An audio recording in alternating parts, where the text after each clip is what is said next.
we presume that this will be more helpful for small companies that have more quality.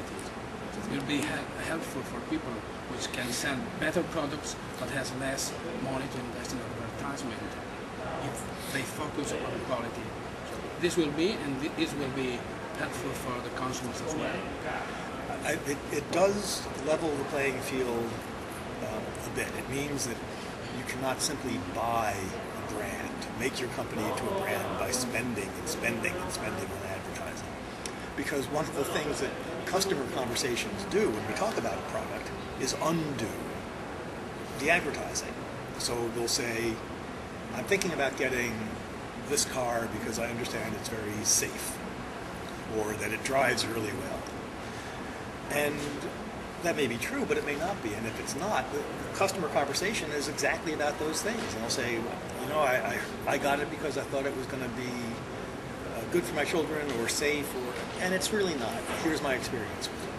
So a lot of customer conversations are trying to undo all of the money that's been spent on the advertising, trying to get rid of that, to undo the effects of it. So it's no longer that easy to simply make up a brand and buy people's awareness. And that favors those who don't have a lot of money.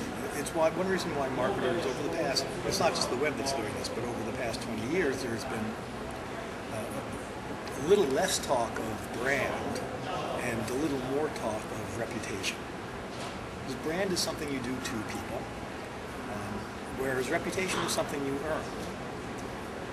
Now we're in the position as customers to really evaluate, and reputations that are earned because the products are good, the price is good, the service is good, the company is human. Those reputations are real. They're based on something real, not just advertising dollars. But that also makes them even more valuable than a brand. And your last review on what will happen in the next future. Two things. One is that it's advertisers and marketers are noticing these customer conversations and immediately want to enter them in order to try to get those conversations to support their products. That is a terrible temptation that really must be resisted. You and me talking about a product is a precious thing. It's a human conversation. If it turns out that one of us is actually being paid by the company, or the company is intruding on this conversation, that's a real betrayal. And I think companies have to be very careful not to try to manage and control the conversations too much. Second thing that is already happening, and today's announcement by Facebook, I think, is exactly relevant here, is that we trust each other more than we trust companies. Because, if only because companies have an interest in trying to sell us stuff. So we trust each other. And while we can find out information on the web from other customers about how, if a car is actually what the brand says it is, Facebook has, for many of us, it has our social network built into it.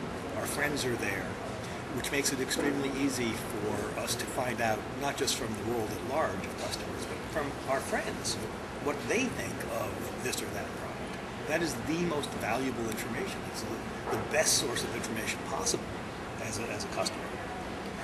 Facebook is making this available to us. It's encouraging its users to talk about products, as well as giving the companies a way to have presence there as well. So the socializing of knowledge and the socializing of these market conversations, I think, is very, very important. And we'll see how it works out for Facebook. But what did Facebook did exactly yesterday?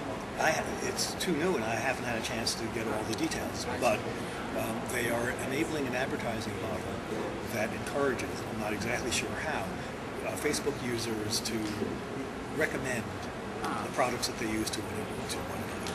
And they're allowing the companies to have a profile, to have a page at Facebook also.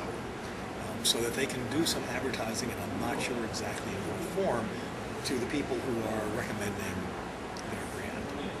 So for me, one of the interesting things is going to be, since I think that many customer conversations are attempting to undo the work that the advertisers has done, I think it will be very interesting to see the intersection of the customers talking about the product and the advertisers trying to influence the conversation about the product.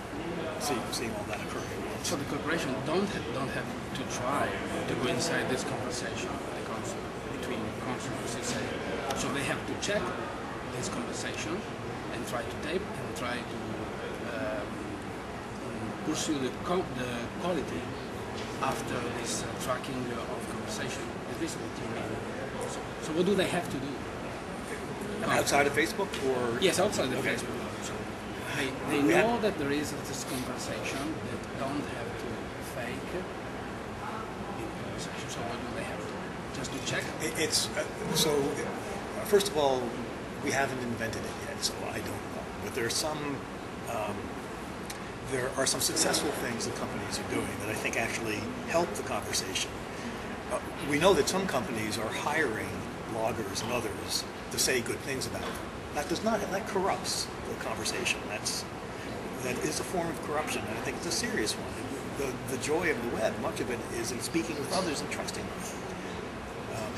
Eroding that trust is a bad thing, and companies who do it, I hope, are discovered and are shamed on the positive side. In some instances, there have been companies that enable enthusiastic employees to enter into these public conversations when it's appropriate, when the voice of the company is needed to be heard from, and the employees state that they're with the company, so they're transparent about it. When there's something to add, and they jump in and they say, I'm an engineer at the car company, and I have to tell you that what you're talking about doing actually would be a terrible idea, and here's why. That's useful. That's a lot different than every time somebody says something negative about the car, you send the marketing person in to say, no, I have one and it's fantastic. It's very, very different. And having company blogs can have much of the same effect. There's another side of this also that I think we're beginning to see, and I think it's very interesting to watch, which is companies that treat their public relations, for at least some products perhaps, as if they are a political campaign, where in a political campaign you know the candidate. It's very straightforward that he or she is going to represent his own views, and he's there making his argument or her argument, and there's no question about that. You know it's ideological and it's clear. There are some companies who are taking the same approach with their products, particularly when they're controversial products. That is, they say, we are this company, this is what we believe, this is what we think our products do and why we think they're right, and we recognize that there are people who disagree with this. Maybe they disagree with the ecological impact of it. Here's what we're doing. Just very straightforward advocacy. No hiding about who we are, no nice words trying to make us all feel happy. No, this is who we are, this is what we do. We're proud of what we do.